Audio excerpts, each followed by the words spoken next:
Shut up. Oh my god. Rachel.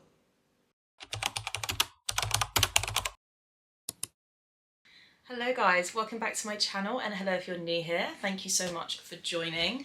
We are back vlogging. I feel like it has been so long since I last did a vlog. It must have been October or November last year. I can't even remember. It's been such a long time and I've really missed it. I did ask you guys in a poll, what vlog would you like to see? It was kind of split, but a lot of people said they wanted me to vlog. This video ends when I find a 5-star read. What is this stack of books? This is the lineup for the books for this vlog. Probably, I don't know if I'm going to get through them all. We could be vlogging for a while because I don't give out 5 stars very easily at all. Like last year, I read 90 books and I can't remember how many of them are 5 stars, but I think it was maybe about 14 or 15. So, I mean, that's not, we could be vlogging for months at this point. So I didn't want to necessarily go with all of my 5-star predictions because I wanted it to be a bit more exciting than that. We could be here for a while. So let me go through the books that I want to try and get around to in this vlog, books I'm excited to read. There's a good mixture here of fantasy, dark romance and contemporary romance. First book is Pretty Poisoned. This is the Gods of Tomorrow book 1. This is a dark rockstar romance, but it also has a murder mystery in it. That sounds, I think it does. I'm pretty sure I saw that on Goodreads, which sounds really good. Next up is Drive by Kate Stewart. This is also a rockstar romance. I love Kate Stewart's writing, it's absolutely beautiful, and I've seen people absolutely rant and rave about this duet. It is actually a duet, it's part of the Bittersweet Symphony duet, but this was also picked out for my TBR, and it was supposed to be my TBR for December, so I thought this would be a good time to read this book, and obviously if I love it, we'll go on to book 2, which is called Reverse, I think.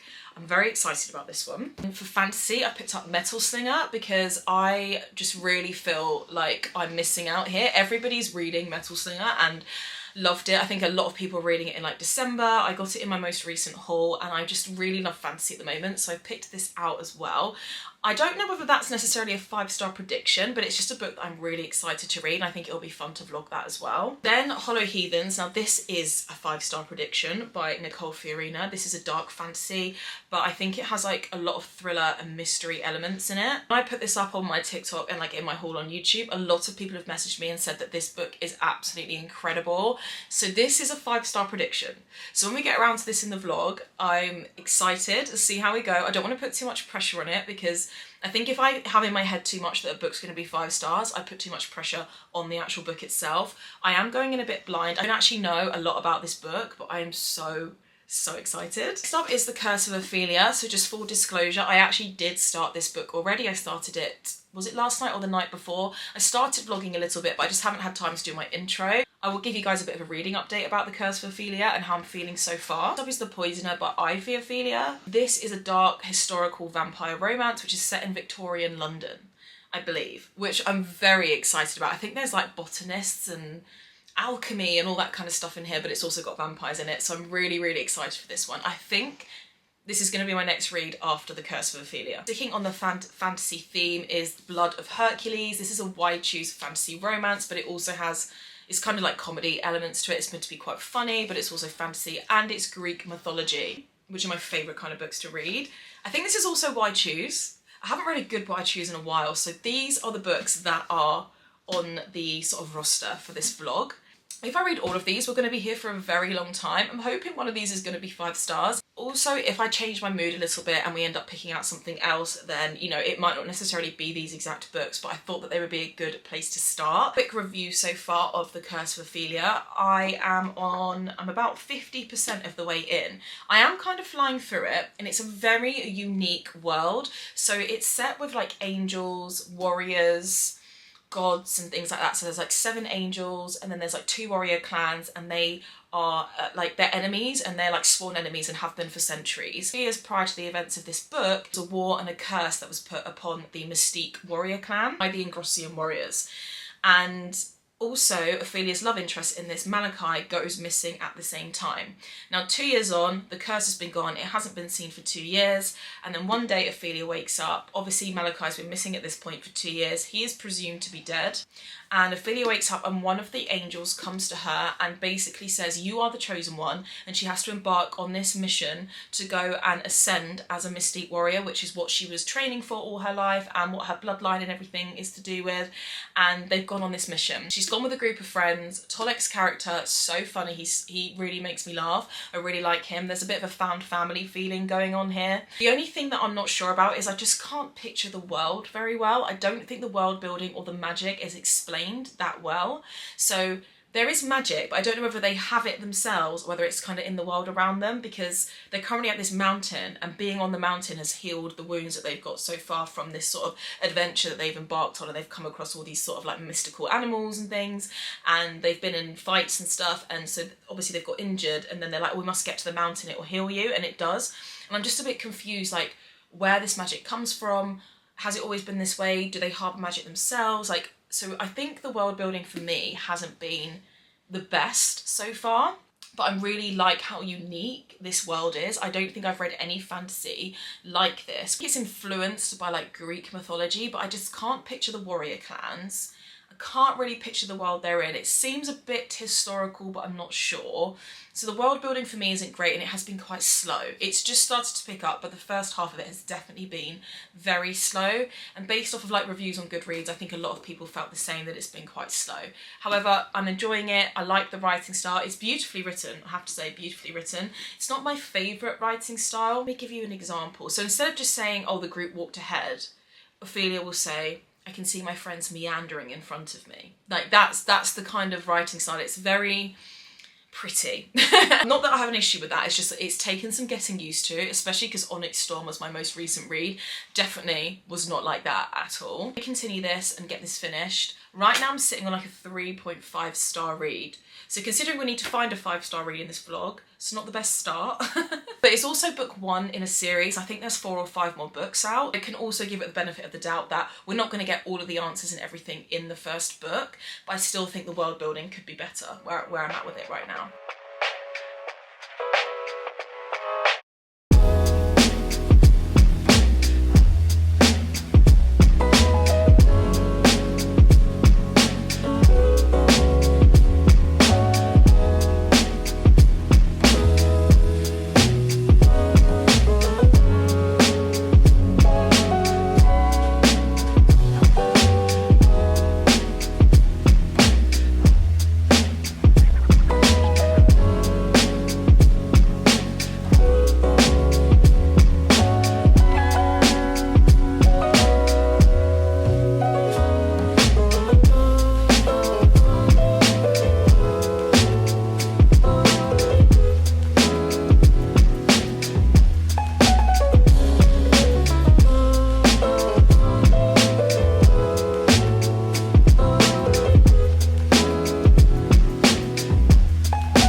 Last time I spoke to you guys, I had nearly finished The Curse of Ophelia.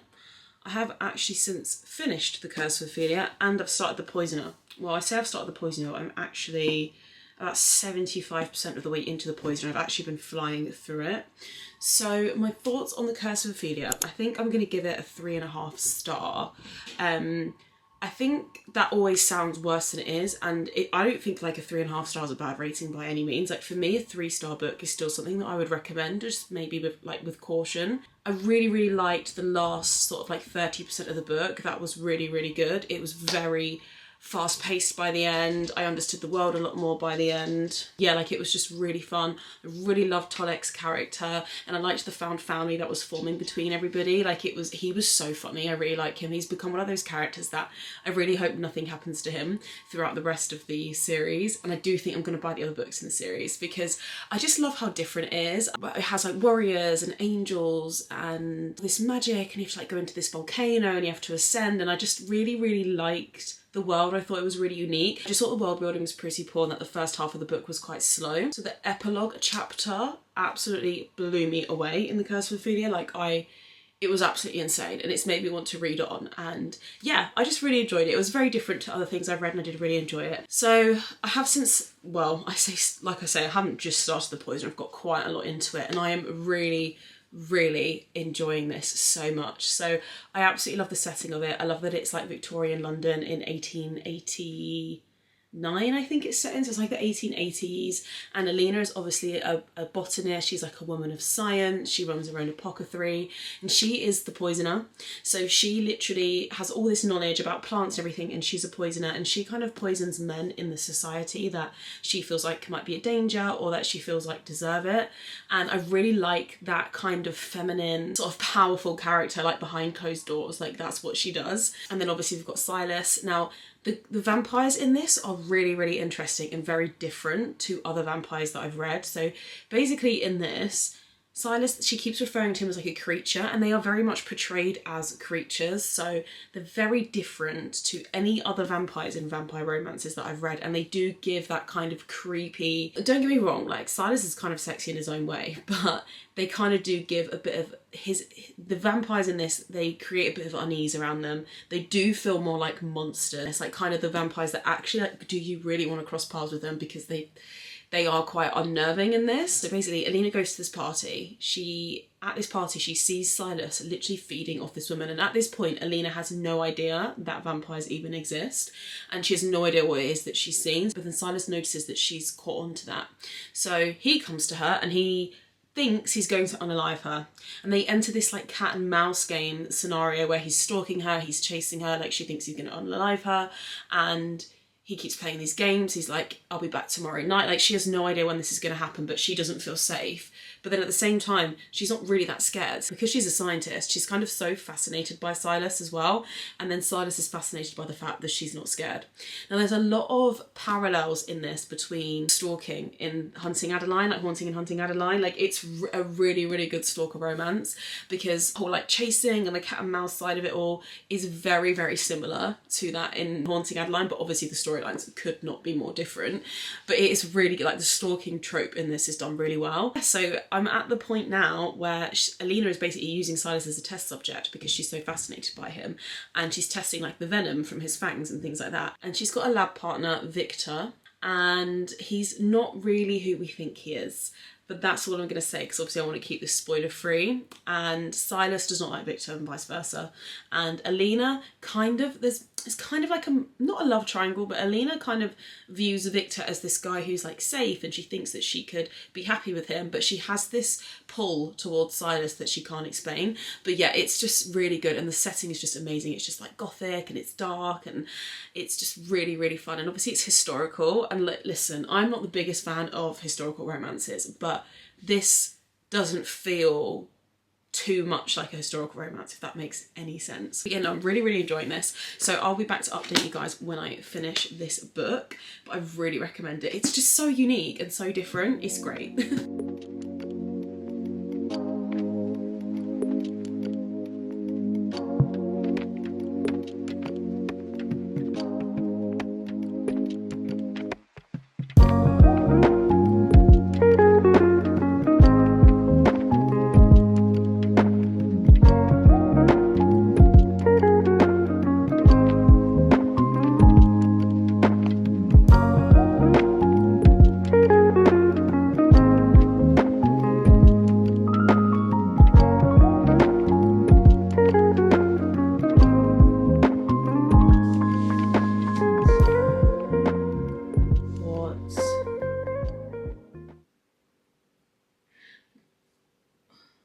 Oh my god.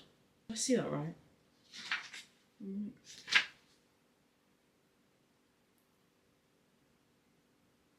Oh my god.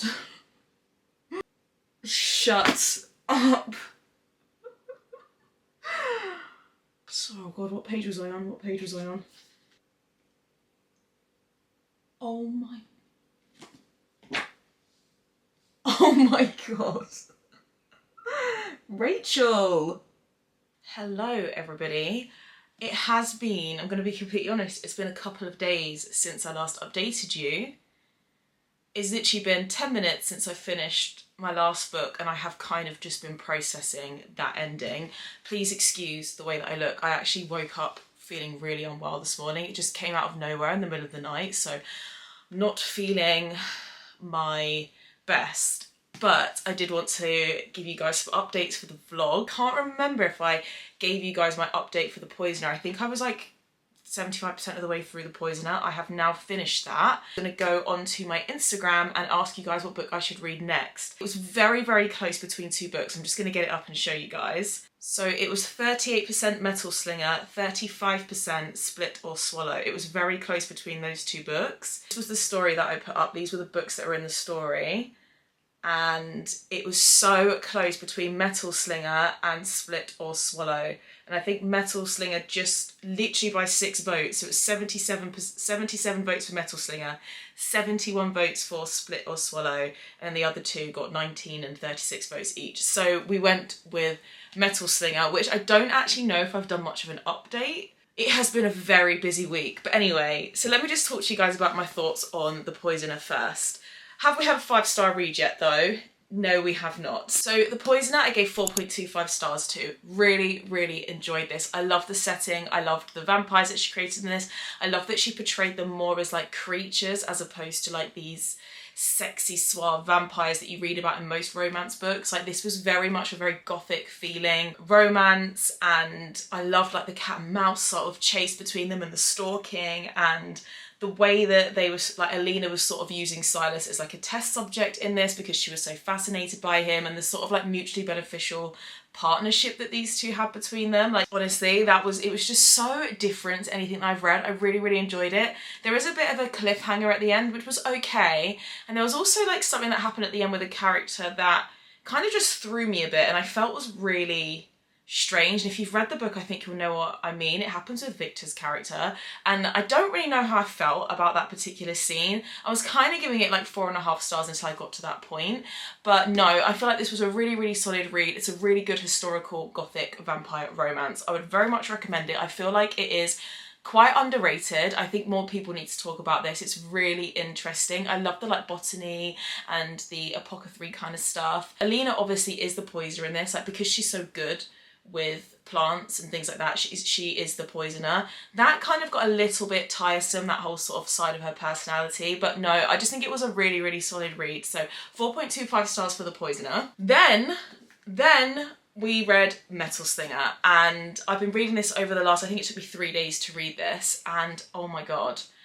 I really liked this. This again, I think I was giving it 4.5 stars until maybe the last like 30%. I think 4.25 stars is a fair rating for me. Yes, guys, the cliffhanger on this, the plot twist, the cliffhanger, it is one of the best I have ever read. It takes a lot for a book to throw me the way this book did.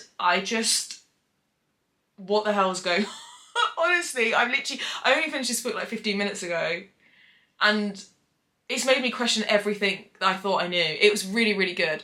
Very easy writing, very easy to follow. Basically, the story is Bryn basically is brought up in a place called Alaha, I think that's how you say it, and it isn't on the mainland, it's basically at sea. All these like trees that are sort of connected by each other. I pictured it really beautifully in my mind, and they sort of live there. They've got this sort of rivalry going on with Kenta, which is on the mainland, and once a year there is a trip where you can go to the mainland and you can visit the markets, and when they go, something happens at the market, and then it's sort of like the story continues, and somebody comes for Bryn from Kenta and basically tells her, gives her some information that changes everything she thinks she knows about herself, and she embarks on this adventure to get to the mainland with Akka. And yeah, that's basically what I'm gonna say. It has repressed magic. It is a really good slow burn. I loved the tension, elemental magic. It was really, really fun. I just found the first half of the book so much more fun than the second half. Once they got to the mainland and Bryn was sort of like getting used to the court and just discovering more about herself, it kind of lost my interest a little bit. I just didn't find it as exciting as the first half of the book, where they were like stranded at sea and then they were in the dark magical forest, and like once you go in nobody ever really comes out, and like those kind of adventures were really drawing me in. So this last part of the book, not so much. It was a little bit more political, a little bit more like strategizing, because obviously now Kenta and Alahar are at war. I hope I'm pronouncing those things right. But yeah, the plot twist really threw me for six. Like it's been a long time since a book has made me feel that way, genuinely. And it's such a great feeling. And I did really enjoy it. I just felt like the world building is kind of non-existent in this. If I'm going to be really picky, the world building is pretty much not there. It's an easy enough world to follow that you can get away with it. But do I think the world building for a fantasy book was good in this? Not really. There were things that I feel like I wish weren't explained later on in the book through a bit of an info dump, but the foreshadowing and everything is really good in this. And yeah, really, really enjoyed this book, guys. 4.25 stars, I think. Maybe like a 4.5, I don't know. Just not quite 5 for me. 5 stars for me is a feeling that I am searching for, and I have not quite found it yet. I did say, we've been vlogging at this point for a week nearly, and I did say I do feel like we could be here for a very long time, because I just don't give 5 stars very easily. But I do know what my next read is going to be. So I'm going to just sway away from fantasy just for the next book, because I really, really want to read this book. And that is Drive by Kate Stewart. This is going to be my next read, definitely. I spoke about it on my Bookstagram stories last night. Loads of people were saying to me, Poppy, you are absolutely going to love it. Like, make sure you're ready, make sure you're prepared. The book is insane. Kate Stewart is one of my favourite authors. Even though I've only read the Ravenhood trilogy, the way that trilogy has stuck with me for the last 2-3 years is like, just the way she writes is beautiful. This is a rockstar romance. I feel like I haven't read a really good one in a while. I kind of want a book to just make me feel. I feel like that's where I'm going to get my 5-star feeling from. So yes, this is a little bit of a 5-star prediction. However, I've kind of always thought, I've put this duet off because there's this one and then the second book, which is called Reverse. I've put this duet off purely based off the fact that I know it's probably going to change my life, and I've just never really quite been in the headspace to like have my heart destroyed and my brain chemistry altered since finishing Magnolia Park series in May last year. I just have not had that complete life-changing feeling emotionally whilst reading books for a long time, and I just think it's time to have that again, and I'm kind of really hoping that Kate Stewart will deliver on that. Honestly guys, I don't know when we're going to get 5 stars. I don't want to give a book 5 stars for the sake of it, just for the sake of the vlog. I really am going to wait for that feeling that a book gives me, but I do have high hopes for this. So next up, also this was on my December TBR and I think my January TBR, and I didn't get around to it, or did I pick it out my February TBR? But either way, it's been in a couple of TBRs in the last couple of months and I didn't get around to it. So it's also going to tick off a book that's been sat on my physical TBR for, honestly, I've had these books for like 2 years, so I need to read them.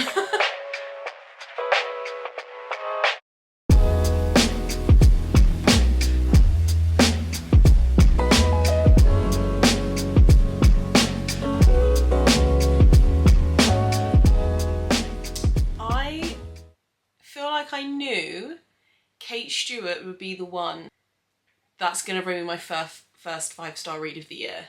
Obviously I haven't finished the book yet. This is my check-in. We're checking in a bit later than I wanted to because I wasn't that well over the weekend, but I'm feeling better today. I'm about 75% of the way in, I would say, and I just want to put it out there and say this is how rockstar romances need to be written. I am so tired of the same rockstar romances which don't really feel like fully fleshed out versions of the genre, and they just basically have this really troubled rock star. He needs to reform his image, he gets stuck with like a stylist or someone that has to represent him in some kind of way, and he doesn't like her and they don't like each other. She becomes his muse and they fall in love, right?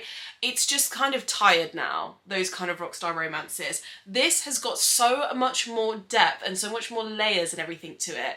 This is the best rockstar romance I've read and I haven't even finished it yet. Honestly, I'm trying to think of other ones because it's one of my favourite tropes, but I just can't think of any that stand out to me the way this I already know is going to stick with me. I don't want to get ahead of myself. I've done this in vlogs before. I'm like, it's going to be a 5-star read, and then it hasn't been, but I just don't see how it's not going to be 5 stars. It's a love triangle and it is destroying me. It is destroying me, but in the best way possible. So like with love triangles, I love them, but I hate them. I haven't read a good love triangle. In fact, I don't think I've read a love triangle since I read Magnolia Parks, and that was nearly 2 years ago. It was 2 years ago in May. I do plan to reread that this year because I still haven't read Into the Dark. It's one of my favourite tropes ever, but the heartbreak that it brings, and Kate Stewart is just giving me all of the feels. I knew she would. She always has. She probably always will. The writing is just phenomenal. The layers to the characters, the personalities, the story, the flashbacks, the heartbreak, the pure emotion and the turmoil and the angst and the pining between the characters in this. I am completely and utterly obsessed. Just in case nobody knows what this is about. So this basically starts in present day, and then the whole entire book is a flashback of Stella reminiscing on her summer of like essentially 2005. Well, it does span a few more years after that, but a lot happens in that first summer. And basically Stella she's supposed to get a flight, and her friend rings her, best friend rings her, and she's like, I'm at his wedding, what do you want me to do? And Stella's like, her heart just breaks, and we're like, whose wedding? Who is it that's getting married? So she decides to not get on her flight because she needs to deal with her emotions, and decides to take a drive and listen to a playlist which reminds her and she can reminisce over these times that she had. And then the book takes us back to 2005 at the beginning, where she meets Reed and Nate. And we get this whole, like right now where we're at is this whole scenario and drama of her being so deeply in love with two people who are so different for her and bring so many different things to her life individually. I know who I want her to be with. I am actually team Nate in this because I think he's so good for her. Reed is the rock star. Nate is a up and coming like aspiring newspaper. So he like runs his own business, which is a newspaper, and Stella is a journalist, wants to be a journalist. So they're all in the same kind of world as each other. Stella is 20 years old when the book begins, when she meets both of them. And I just love what she has with Nate so much more than what she had with Reed. I love Reed's character, but I don't think Reed is good for her. And I'm just like, I have this turmoil right now inside of me because I'm just rooting for her, but we don't know who it is that got married in present day. Like we don't know whose wedding she found out about. So I'm assuming when we get to the end of the book, we'll figure out who she ends up with and who got married and not to her. But I'm so scared about who it's going to be. But honestly, I'm just all the feels. I'm getting all of the feels with this. The writing's phenomenal. I just feel like Kate Stewart can do no wrong. I'm having the best time. It's really nice to just read a contemporary romance that is written well. It's got a good storyline, good characters, developed characters, fleshed out. This is amazing. This is amazing.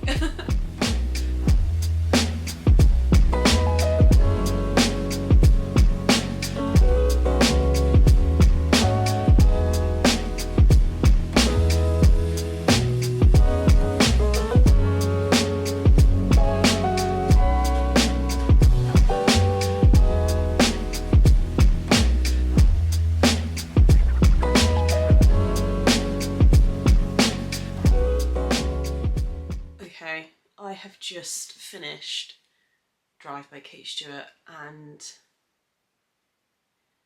I knew Kate Stewart would be the one. In case you couldn't tell, we found our 5-star read. It's actually more like a 6-star read, but I knew Kate Stewart would be the one to be my first 5-star read of the year. Like, this is my first 5-star of the year, and I'm so excited to read Reverse.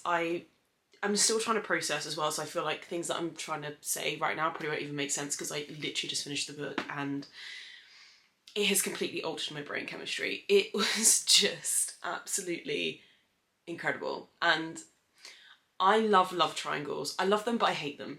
The book and the way Kate Stewart told that story, and we got through that and went through everything with them, and the way all three of the characters were portrayed and everything was just absolute, complete and utter perfection. And this is absolutely amazing. I think, like, I've honestly put it off because after reading the Ravenhood trilogy, I was like, I just know that she's going to be one of those authors for me that's just incredible every time, that makes me feel all of these emotions, that writes the most beautifully heartbreaking stories and that just stick with you forever. I knew about 20% into Drive that this was going to be a 5-star read. I can't remember if I said it, but I didn't want to say it just yet because I also didn't want to jinx it. everything about this, I have no notes on the book at all, like absolutely no notes. What I also love is the integration of the playlist. So each chapter has a playlist, a song that you should listen to as you're reading the chapter, and it literally, like every single chapter, and it literally plays out in your head like a complete movie scene. And some of them, it just adds a whole nother layer to the reading. And just, there are songs that I've downloaded now onto my phone that I just listen to while I'm driving, and I picture the scene of what happened between whether it was Stella and Nate or Stella and Reed, and I picture it so vividly, clear as day in my mind. And that's always good. That's just going to be a forever thing now. This was just so good. It was so good. Yeah, we finally did it. We got to the end of, well, we only went through 4 books, to be fair, to get a 5-star read, which isn't that bad. To be fair to myself, I did think this could be 5 stars. I didn't pick it out specifically for that, but I just also knew, hey, nobody wants to watch a month-long vlog, do they? I mean, if you do want to watch a month-long vlog, let me know, but I feel like, how long have we been going? 10 days? Or if not, maybe slightly longer, like 12 days or something.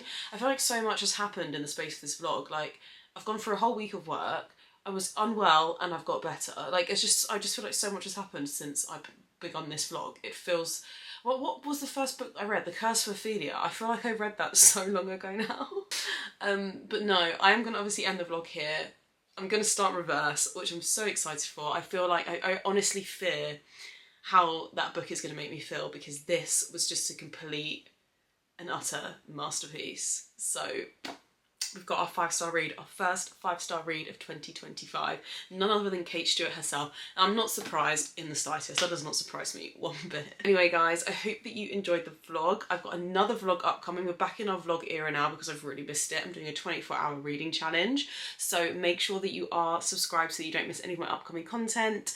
Give it a thumbs up if you liked this vlog. Let me know what other vlogs you'd like to see. I've really, really missed it. I've really enjoyed vlogging again. So give me all the recommendations in the comments. Thank you so much for watching my video. Go and read this book, and I'll see you in my next one.